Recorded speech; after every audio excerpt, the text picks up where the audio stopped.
Hi, everyone. Welcome back to It's All Light. I'm your host, Natalie Baugh, and today's guest is Russell Stitch. That's me. Yes, this is Russ, and I met Russ actually a week ago, so it's kind of fun when I have people on my podcast that I've just barely met because some people I can immediately tell they're passionate about something, and that's when I jump the gun and I'm like, do you want to be on my podcast? And you're in for a treat today because so we'll get to know Russ and then you'll find out what we're gonna talk about. So Russ, tell us a little bit about yourself first. Um, so I am from Montana. I'm gonna try not to say my mom would be disappointed with me if I did. So I'm from Montana. I've got 3 sisters, a dad, and a mom as well. Super outdoorsy dad. My sisters aren't as much, and so I got all of the attention from my dad, and basically had been spoiled since I was like 7 years old from him as far as recreational activities, right? So Montana kid. hunting, fishing, yeah. We have horses back home, like a little bit of land, and yeah, super passionate outdoorsy guy. And Like I he's feel wearing like a I should be a Sitka guide. hat too for anyone Yeah, not watching. He's wearing a Sitka hat and that and a that says grizzfish shirt. that says a lot. It says a lot about a Yeah. person. Very outdoorsy. Okay. And what else do you light up about? Just in general. What do you light up about? Music for sure. Mm, Definitely music. I love like a lot of different music like genres. I don't love screamo whatsoever at all. yeah, me neither. Other than that though, I feel like I'm pretty easy, whether it's like Nice. old 60s, 70s, 80s country, classical actually, Yeah. jazz, You play the rock, violin, right? play the violin. Yep. Pretty We cool. all did since we were 5. Amazing. Um what else am I passionate about? Other people, definitely. A lot of people here you are. A lot of people are super um I found there's a spectrum. So usually people either get their energy from people or it depletes their energy being around people, Extroverts, right? introverts. Right. 100%. And so I have found that people generally, if they're introverted, it depletes their energy being around people. So Mhm. I've known people in sales and business who at the end of the day, when they get home, they just want to like clam up and do their own thing. I could talk to people all day long, and like when I get home, I still just want to talk and chit chat. Like people are equals energy for me. Uh, So, wow. Like on a scale of 1 to 10, are you a 10 like people person? yeah, yeah, Wow. I yep, used to be, but the older I get, the more I'm like I might be like an 8 at this point. It's kind of really, interesting watching myself kind of gravitate to the middle cuz I think you need them both. yeah, But like it's really cool to see what motivates people, right? My sister always makes fun of me. She's like, you're motivated by fun. You're a yellow through and through, right? Like I'm motivated with people and having fun. And that's a lot of my life. Tell us a little bit more about your personality. So extroverted, you love people. Sorry, I just kind of took the I mean, moment. I work in insurance, and so I just talk to Mm. people all day. I don't know if that's part of my personality. Hopefully not. uh, yeah, I'll be honest. Um, I think in like social atmospheres, another thing that I've been recently kind of discovering is I'm not huge into like big parties, Yeah. right? You mentioned like you get your energy from people, but like certain sizes of groups of people, right? Yeah, yeah. So I don't love like massive parties. If I know everyone there, then that's one thing. But just like random strangers that I've never known, never met, sometimes maybe I do have a degree of like apprehensiveness in talking with random strangers. But yeah, no, I definitely like kind of more. I like to focus on the quality of the relationship as opposed to just networking with a million people. So maybe that's going to manifest itself in a not so great way down the road, right? Because like I feel like people that have a What? really large network, Mm. and really connected, they benefit in a lot of ways. But that's not my mantra. So Well, I think you need them both. I mean, because I think about me, I know a lot of people, but like the quality of it though, some are better than others. But if I can mesh the two and when I meet people, create that quality type of a relationship. But it's like we're human and we can really only have our close circle where we can really put in time and effort for that. But I love networking. I love just having a connection that you could maybe, what's the word? Nourish down the road, or I don't know, time and a place, what you give to people. I have more questions about this with you. I guess we'll just keep talking about it until we jump into the main topic of the episode. What helps you focus on others, Russ?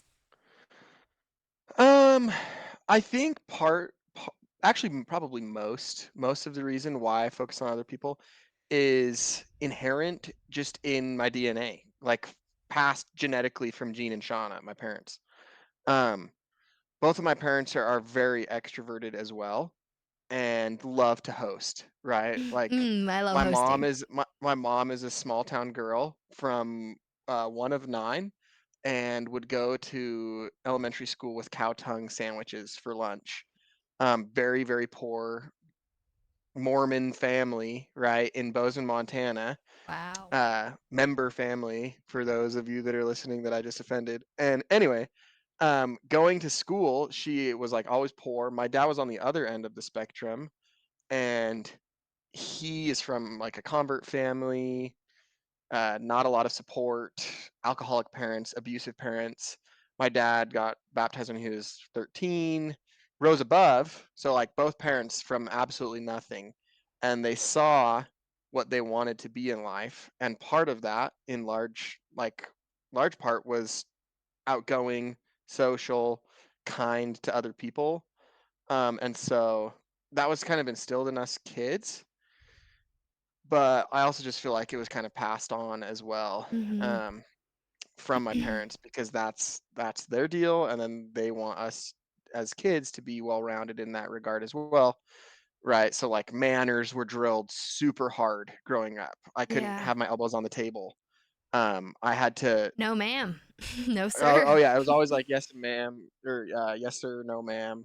Mm-hmm. Um, And so I think there's just like a degree of cordialness that they taught us, but also Yeah. kind of sociality and being able to communicate well. My dad's great with my mom and with my sisters, and so he's like an excellent communicator. And I would like to believe that he drilled that in me as a young boy. Mm-hmm. Um, so I don't know if that Yeah. really answers your question, but Yeah, no, it totally does. It's really cool to hear a little bit more about your background, and I think it sets it up for kind of maybe our whole what I'm kind of being selfish and choosing your topic for you, but it's based off of what I saw you light up about, which is fly fishing. big fan, So huge I'm fan I'm actually. already assuming there's a connection with what you just said and fly fishing. And maybe we can Huh. start there and then we'll go back and get some context. Um, what did I just say? My parents teaching me Yeah, how to be social? just good people skills and thinking of others. Yeah. So also fly fishing, I think, is something inherent in me as well Mm, because so my dad is Gene Stitch, Gene Wilson Stitch Jr. His dad is Gene Wilson Stitch. So I'm like the third Wilson. I'm not like a Gene, but I'm a Wilson, right? My middle Russ. name is Wilson. Um, So Grandpa Stitch, Gene Stitch Sr., and his dad, Arthur Stitch, grew up just outside of Missoula, Montana, and they would go and catch and limit out on whitefish, this like sucker fish, bottom feeder fish, on these various rivers throughout the state. And then they'd come home and smoke them in their little smoke room, right? At the time, you didn't have these Bradley smokers or Traegers or anything like that. And so you had like wooden shack rooms where you'd walk in and you'd light a fire and then you'd hang all of your fish or beef or venison or whatever and smoke it, Mm-hmm. cure it. And this is like, mind you, probably 1945, like World War II era. Mm-hmm. Um, and fishing was more of like it wasn't so much of a leisure activity. It was more, we have to make ends meet. Mm-hmm. So that was what my great grandpa to my dad. Um, and as long as I can remember, um, I fished, right? Like 6, 7, 8, didn't love to fly fish, couldn't cast worth crap, didn't have the patience, didn't have the knowledge, didn't have the experience. So it was like spinner fishing, bait fishing, Mhm. throw out a bobber and wait for the fish. Right. But nevertheless, it was like an escape, an opportunity to get in the outdoors. Um, I've thought about this a lot, almost a way to commune with the higher being or power. And really liked any opportunity that I had to go out and fish. Just learning my own, and then also, I really think that fishing is in the blood. I think people have stuff that just runs from generation to generation. It might be reading, it might be Formula One racing, it might be riding motorcycles. I think the thing that I picked up was fishing. So That's awesome. So you kind of give a little bit of background that you kind of got into it as a little kid, but when did you take off with like all things fly fishing? yeah, so I so I was actually born in Orem, lived in Linden till I was 7, and then my dad found work back home in Montana because that's where both of my parents are from. And my dad is just as obsessed with Montana as I am. And so when the opportunity came about, he jumped on it, right? Mhm. Um, so we were up there from when I was 7 onwards. And my dad, I kind of touched on this earlier. My dad would, me being the only boy, right? Like my sisters didn't have too much interest in this. Um, anyway, so my dad would always invite us kids to go out and fish with him. And I could tell that my dad wanted to groom me to be an outdoorsman. But Mhm. honestly, at the time, I preferred video games. I preferred staying inside. I preferred Call of Duty. I preferred a lot of other things as opposed to the outdoors. Um, just kind of by happenstance, right? Like, Mhm. didn't really have that priority. Yeah. And so probably 2 or 3 times a summer, my dad would send an invitation. Hey kids, let's go float the Blackfoot. Let's go float this river, um, on the raft and fish. And I remember always being filled with dread. It was like, no, I do not want to do that.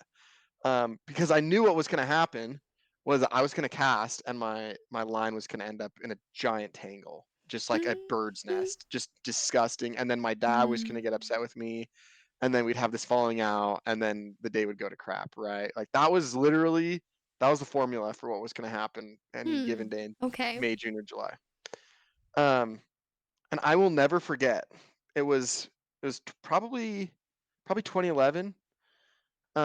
We went out and we fished this like world famous fishery over by Missoula called Rock Creek, and it's my dad's.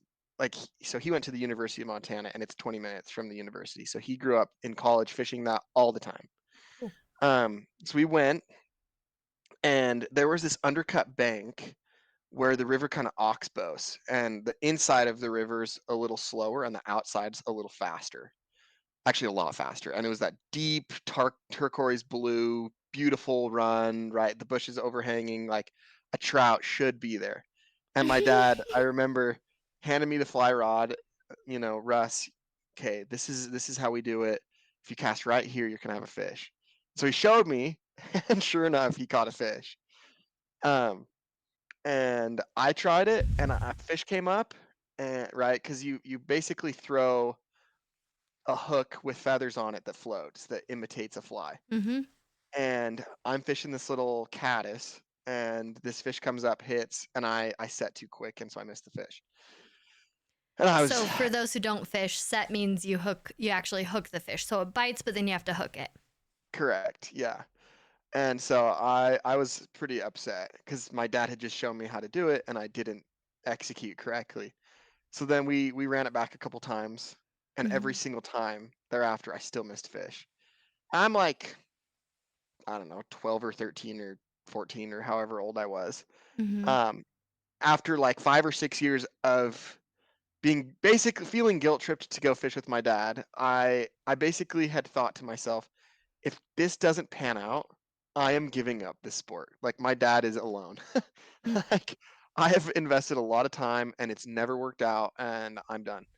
So anyway, I gave Hmm. it one more shot. We went up the river a little bit, the creek. It's a really massive creek, honestly. But so we waded up a little more, and I missed a few more fish. And I sat down and cried. I was so upset. I was done. I literally had like thrown the towel on the mat. I was like, this is wraps. Sorry, Yeah. Gene. Like, um, and so we didn't fish the rest of the day. We walked back to the truck, hopped in the truck, drove home. Uh, the nature of Montana is like you on your drive home or on your drive away, you pass through other rivers, right? And so we were driving home, and my dad, hey Russ, can we fish the Little Blackfoot on our way home? I was like, sure. So we stopped right by Avon is the town, and I'll never forget the tree. I'll never forget the run. I like it is emblazoned into my mind forever. The We pulled tree. over, yeah, Oh, I that I thought you said, caught this fish on by myself. ah, ah. Um, and yeah, I like ran it back, and everything, the stars aligned. I got my fly where it needed to be. The fish was where my dad said it was. The fish came up. I set. I like gave some tension to the line, and the fish was on my line for the first time in my life by myself. Gene didn't, hook the fish, give me the rod, and have me reel it in. Like I did every step of the process. And I remember grabbing that fish. It was a little 12-inch cutthroat or something, and I was outrageously stoked. Like right there, everything clicked. The connection was there, and I was like, "Okay, Dad, I understand." Right? So, Mm. yeah, from then on, for the last 13, 14 years, it has been number one on the priority list for sure. Wow, number one. That's pretty big for a As far as hobby. hobbies, Yeah, yeah. yeah, for a hobby to be number one. That's awesome.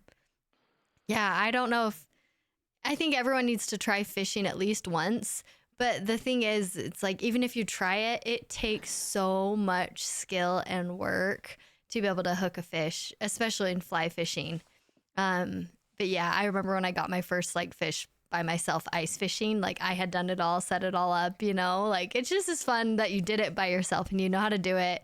You've learned enough of the skill set. Cause yeah, there's luck involved, but like you go fishing with my dad or my uncle, and my uncle's like a fish whisperer. Like he just is so skilled in knowing every little detail about it that he will catch 100 fish and 100 more than anyone around him in the same area. So it's just a testament to the skill. And I think as an observer of the fly fishing world of my dad and uncle, it takes patience, and like my dad's a patient man, and I feel like fishing is is the biggest catalyst to teach you patience and hard work, right? 100%. 100%. Yeah. Well, it's interesting because um, there's so the parallels to the gospel and life are outrageous. Let's go. It is numerous. Like Jesus was a fisherman, right? Also, Yes. were a lot of his disciples. And the parables to fishing are Mm, there. mm-hmm. And so, it started off as a like hunting, basically. Fishing started off for me as hunting. Mm-hmm. Get out, start early, like hit it hard, work Mm-hmm. hard, try different things, catch as many fish as possible. And obviously, I still like that, but it has shifted so much more into um, I know I said this earlier, but just like a way to pay thanks for the outdoors, a way to disconnect. That's a big one, especially Mm-hmm. getting older with technology, and the more invasive technology seems, just Yeah. stepping away and finding that solace and tranquility on the water. Um, Especially in waders, like fly fishing specifically. We're not just talking about fishing. We're talking about fly fishing, where you're in your right, waders, you're standing in the river. right. Yeah, when I went fly fishing, Well, yeah, just the fish swimming around my feet, and I'm just there casting. Like it's so fun. It's so cool. oh, it's great. It's the hard thing is too is so I also really like kind of more extreme sports as well, Mm. right? Like I do like to ride dirt bikes. I really like skiing. I like wakeboarding, like the extreme sports, the X game sports. Mm-hmm. Um, really like those a lot, but that's all technicality and athleticism. right? Like Mm. coordination.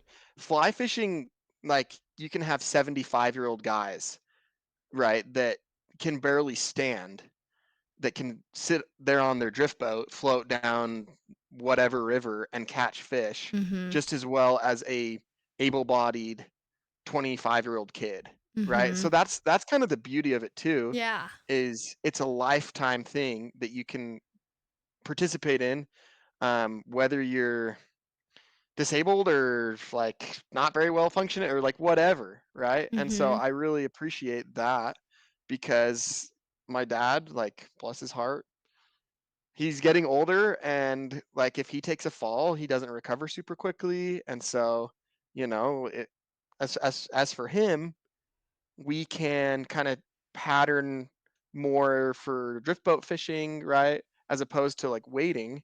So he's Mhm. not stumbling around the rocks. So we're floating Right, more. right. And so that's another thing that I like about it as well. Um, Yeah, and that's cool. something that instead of capability or like performance based, it's so much wisdom and experience and knowledge Mhm. and research and reading, Yeah, and yeah. which I also really like quite a bit too. Yeah, there's been countless nights where I come to the basement and my dad's watching a huge documentary on fishing, Yep, or a river runs through it or something. Yeah, right. about fly Super fishing. overrated film, to be I honest. haven't seen Maybe it not overrated. actually. I just know it's about Uh, fishing So it was actually filmed, just a quick snippet in here. So Montana. the river is supposed to be the Blackfoot, just 20 minutes Oh. outside of Missoula. But that whole film, as far as all the fishing scenes, is filmed on the Gallatin right there by Big Sky. So when you go from Bozeman to Big Sky or from Bozeman to West Yellowstone, you drive Along over the that Gallatin river. River. Dang. That's where it's filmed and not on the Hmm. Blackfoot. Yeah, So I started it, but I it was slow and I didn't watch it. So, but I love that's fly fishing.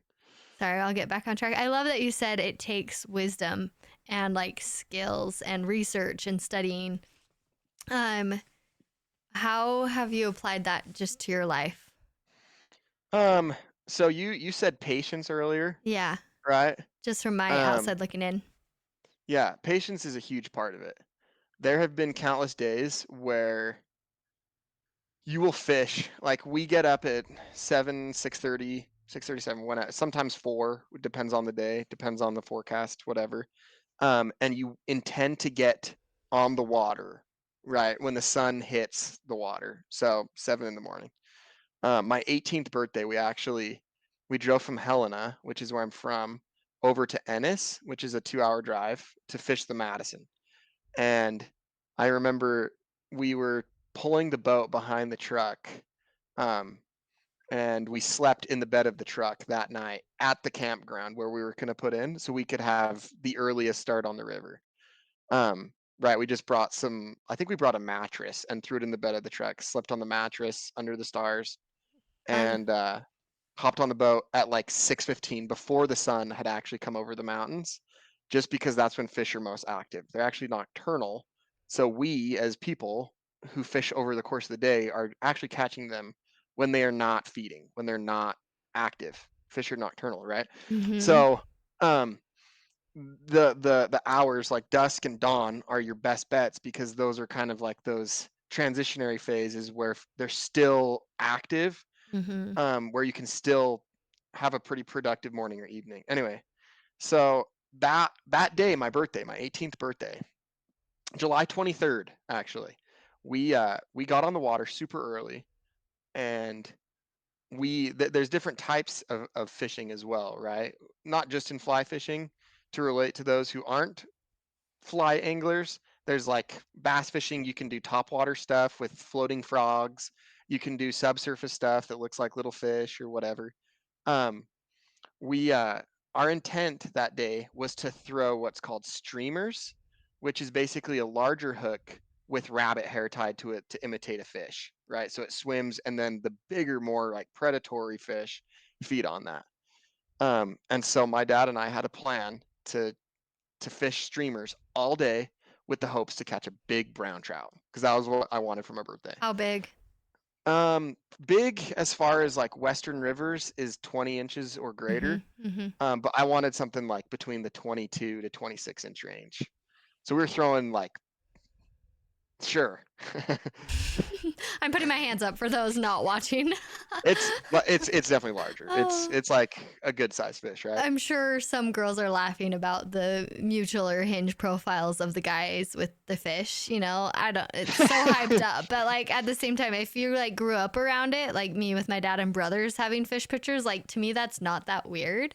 But No. like, I don't know. You always hold the fish up closer so it looks bigger. Yeah, there's all the fun things. Oh Okay, yeah. keep Oh going. So yeah. you wanted to I've catch done a. plenty of that, by the way. Like definitely manipulated fish size for sure. But So back to the brown trout for your birthday. brown trout on the birthday. So I fished hard. You know, my dad would row hard. That's the other thing is it's like a team sport when you're on a boat. Mm, Because you're actually rowing against the current to not a slow motorboat. down. Mm-mm. Nope, Mm, there's no motor. You have an anchor mm-hmm. and you've got two oars that you paddle or row upstream all day. And then you've got a guy on the front, like working his shoulder to throw this big, heavy fish looking thing to, entice these brown trout to come and eat it. And we fished hard all day. We switched streamers, we switched water that we were fishing as far as like the river goes. This bank, that bank, this type of water behind rocks. We tried everything. Mm-hmm.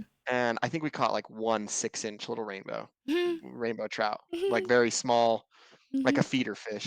And it was extremely defeating. After the day, it was like, man, like we suck, you know? Um, and that tests your patience pretty seriously. Like Mhm. we were very defeated. Um, but probably a week later, we went out to a different river to fish, and I fished hard again all day. And right before we took out, trophy fish, like the one that doesn't get away. The fish that guys Mhm. just you show to your buddies, and they're like, "Holy cow, Russ! Really? Like you're a crazy good fisherman."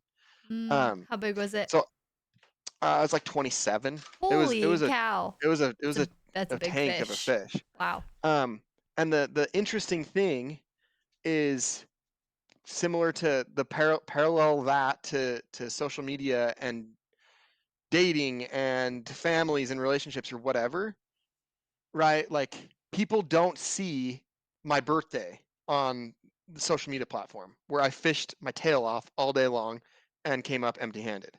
They see the picture that I post of the freaking massive fish and they think, "Wow, like Russ is such a good fisherman. Holy cow," Hmm. right? Like Mhm. every he must go out and just slay, right? No. Like there has been more days than not where I have come up short. And I feel like that principle can apply to sales, to business, to school, to date, like to every different facet in our lives, right? Yeah. Um, Coming up short sometimes. yep. And how do you deal with it? What do you do? Um, I mean, besides try again, like how your story ended.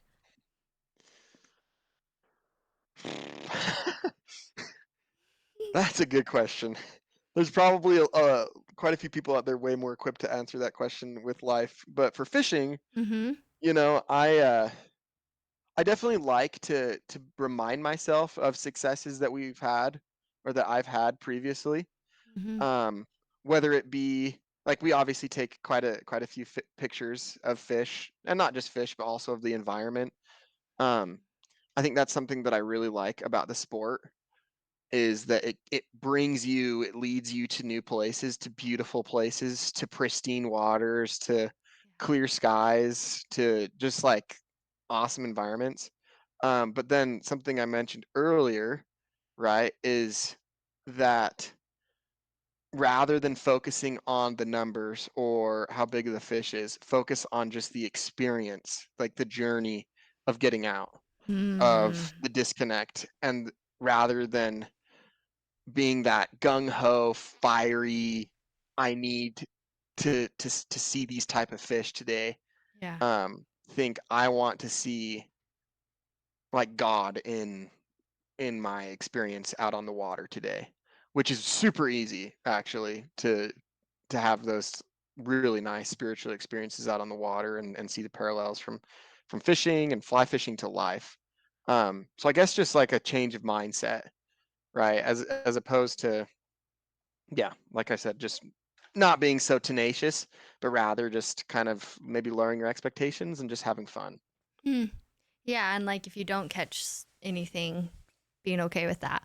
Or Yeah, my mind keeps paralleling this whole conversation with golf and how frustrating golf is.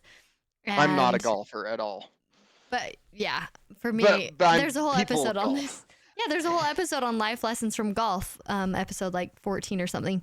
But just also, you just go out and have fun and you look for the smiley faces, is that one. So it's similar in the sense you might not golf very well, you might not catch a fish your whole day, but it's the art of being out in an element and doing Yep. something and some type of skill that you might fail at 1,000 times, but it's worth it for that one good time. And people keep doing it because of that. Those things, you take pictures of your fish, you remember that it is great, but a lot of the time it isn't. A lot of the time you might not catch your trophy fish and you just have to enjoy it for what it's worth, which I think that's life, right? Like we're not Yep. living perfect days every day, like yeah, we have to just make the moments count and enjoy them for what they are. Yeah. No, the other thing, um, it's funny. My dad is way more of a reflective and introspective thinker than me. Hmm. I honestly think I'm a pretty simple person, and I am so happy with that because I don't feel like I get lost in my thoughts. And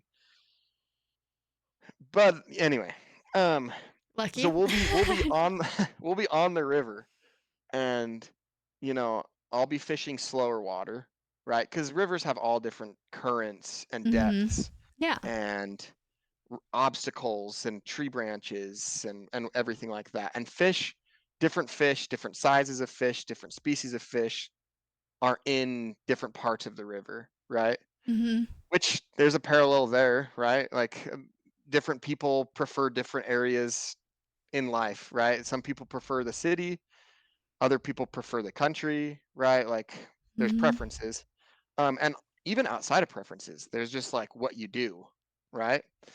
Um, Yeah. and so I remember a time where we were fishing and we were fishing, it was Rock Creek again, this blue ribbon trout fishery outside of Missoula, and we were fishing the outside bank all day long, kind of deep, quick water.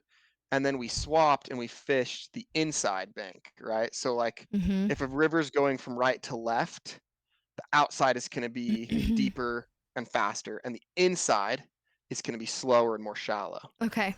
And we switched from the outside to the inside, and we put a clinic on that day. Like I think we ended up catching like 70 fish in the span Holy of like cow. a few hours. It was That's outrageous. awesome. Um, and at the end of the day, my dad was like, "Well, Russ, what can we learn from today?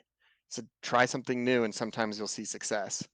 Um, and you know, whether that's in the gospel or in school, work, friendships, dating, I was like just try say, something new yeah.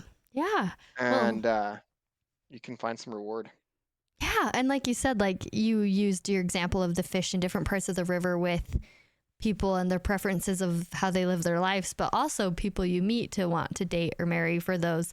I know that's a big topic people like to listen to on the podcast is dating, even though it's not a dating podcast. Everyone's like, oh yeah, you have a dating podcast? And I'm like, actually it's not. But dating is applicable to most of my listeners. So I love that it does provide help in a way.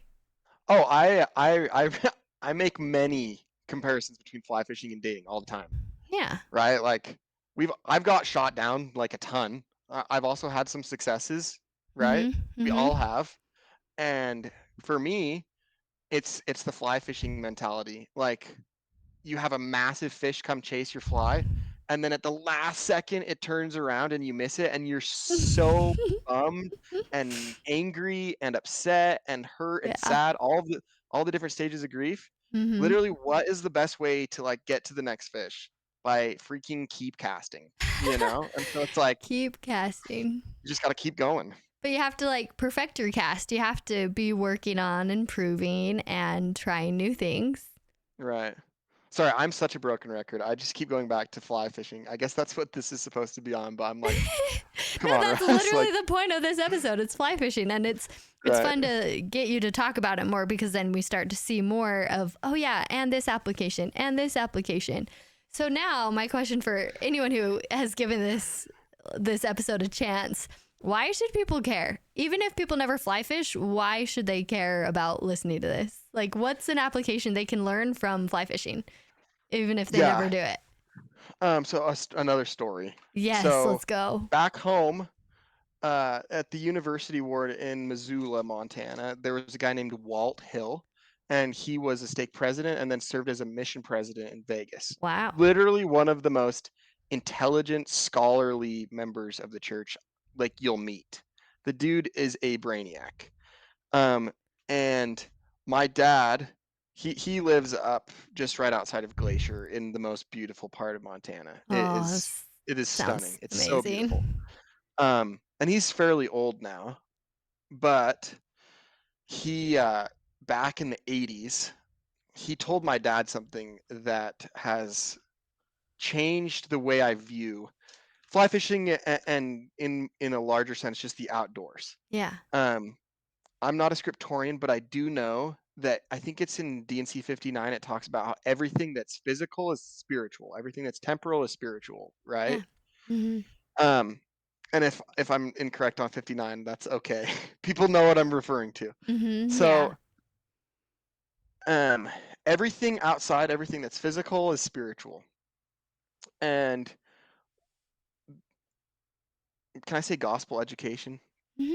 The further we get into our gospel education, the more we learn that everything that was created on the earth is has a purpose that it's supposed to fulfill, right? And so most of the time, it seems like all of the time, different creatures, fowls of the air, and beasts in the field, or whatever, their purpose is to repopulate and have joy, right? Like that's their like function, if you will. Yeah. Um, just hold on for a sec, like you'll get where I'm going No, with you're this. good. I'm listening. Um, so what how this all comes together is my dad and I, Walt Hill, right, who said that everything out there is spiritual, um, is obeying God's commands. Hmm. They are fulfilling the measure of their creation, right? So trees being burnt in a fire, they're following the measure of their creation because that's what God intended for that to happen. Hmm. Zebras that reproduce, that have kids, little baby zebras, they're doing what God intended for them to do, right? And they're doing it all with 0 degree of disobedience. Like that's a fact because they do not have agency. So they perform and execute perfectly. They follow God just perfectly, as opposed to men and women and like mankind who has agency in the spirit of man, where we willfully and intentionally disobey. So when we are outside around very obedient creations of Heavenly Father, I believe that we are more naturally inclined to feeling uplifted because we are with obedient creatures. When I have spent time with some very obedient people that you know are like very obedient, right? Like whether it's bishops or nursery leaders or men of the brethren or whatever it might be, like when you're around someone that you know puts God's commandments first and like willfully obeys, you Hmm. feel different, right? As opposed to like some dude who's just blatantly disobeying God. So my like where rubber meets the road is spend time outdoors. Even if it's like in your local park, even if it's up Provo Canyon, even if it's like on your front lawn by the grass, right? Like when Grounding. we're Hmm. around when we're around green and when we're around water and when we're around things that willfully obey God, I believe that we are more inclined just naturally to feeling his presence and his light. And that kind of going back to the very beginning is why I love like the outdoors and fly fishing. I just feel a special type of way, right? And I feel motivated and inspired and the spirit and um I can interact with his creation literally in my hands. Like I'm holding this wild trout and then I let it back into its habitat. Mm, I just think it's such a beautiful thing. it So, is cool. Oh, I like that. It's fun to hear you talk about this. I think that's my favorite part. I get to hear what people love, and it's so much fun. Um, I love that it can be applied to anything you do, whether like especially outdoors, and how that can look different for everyone. Oh, I had another question to end on. Oh, to circle back like to the very beginning where you talked about your love of just people and you're very extroverted. So when you go fishing, I'm assuming you go by yourself at times, but do you always try to make sure you're going with other people to have that experience with them? yeah, also for safety, because like True, true. there's some cruddy stories out there of guys getting up a creek, Grizzly like bears. literally. Um, so yeah, I'll one thing I've got to be better at is bringing bear spray. Mm, A lot of people will carry bear spray on their hip, but dang, dang, um, dang, dang. yeah, I try to go with people just for safety. Yeah. Also because it's fun to connect with someone out on the water. But there have Mm-hmm. been times where I go by myself, Yeah. um, and you just are able to ponder and think and Mm-hmm. reflect Right.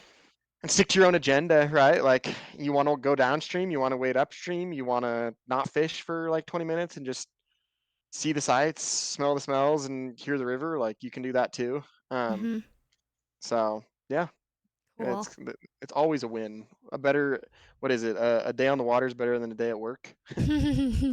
Yes. I am sure I've heard most of the funny fishing phrases throughout my childhood with the father I have, For who's sure. a big fisherman as well, which maybe next time we'll do a part two and bring Brent on here and have it Right. be deep, deep fishing, deep on Yeah, fishing. he's got cooler tales than me though, because he's been to like New Zealand and I've been to Montana. Well, that is something I am going to put a plug in there, just kind of reiterating some of the points you shared about just fishing and fly fishing in general. Is so that's my dad's like biggest hobby, that and hunting. I can't tell which one's bigger, but when he like signs up for a hunting trip or a fishing trip, he has like 10 books on the subject, on the place, on every detail, and he maps it out for months and months. And so like he did a fishing trip to the Bahamas. Me and my mom and sisters were very confused why we were not invited to hang out on the beach, but whatever.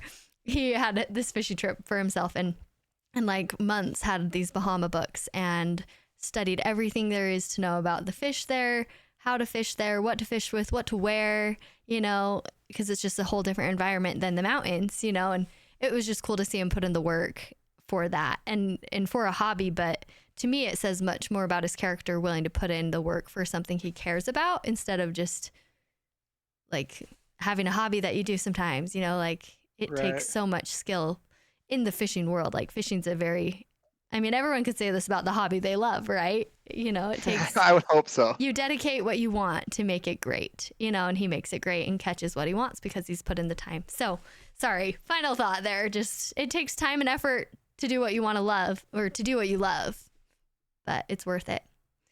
It sure is. Do you have any favorite quotes or anything to end on, or another takeaway that you've learned maybe from today?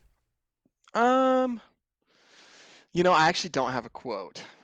That's all right. Um, but yeah, maybe an invitation actually is just, Ooh. find a way to get out.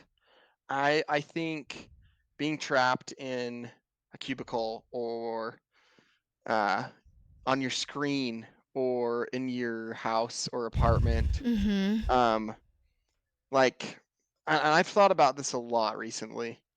Um So for me, it's the outdoors, right? I'm a freak for the outdoors. And I know we have a lot of people that say that. At least in Utah, it seems that way. You meet Mm. someone and you ask them what their hobbies are and they hiking or the outdoors or whatever. Mm-hmm. Yeah. My camera roll definitely proves me right for sure here. I've got a lot of fishing and skiing and hunting. um, But my invitation would be to get out and to find a way to kind of, I guess, pay tribute to God. So maybe you're in New York City, right? There's not a lot of green space in New York other than Central Park. Like you're downtown Manhattan, um, and the outdoors are actually not your element whatsoever at all. I know quite a few people who like. For me, the dream is like 3 days on the mountain, survival mode, bring some MREs, like bring like a hammock and sleep, and that would be MR so cool. MRE Meal ready to Mountain eat. House. Yeah, I was gonna say. Yeah, Okay. and that's the Mm-hmm. dream. Other Right. people, maybe in like Houston or San Antonio, that is like their worst nightmare, right? Like, oh my gosh, I don't have a shower. Oh my gosh, like what am I supposed to do? Am I gonna get killed by a cougar? And honestly, I've thought about that, and that's okay. I think if that's more along your lines, you can look at the skyscrapers, right, and think, wow, like God inspired men and women to build this. Like, isn't that amazing? And so I think that's my big reasoning for fly fishing and the outdoors in general is because I see the hand of God in it so clearly. Mm-hmm. Yeah. But I also recognize that there's so many different walks of life, and people can see a creator in many other ways and in other things. And so that would be the big take home message is like figure out what that is and go for it, you know? Yeah, watch, like, check your outlook in a sense. Uh-huh. Like, no matter where you are, what you're up to in your life, what's your outlook, and putting God in it because He's there. Right. Hmm.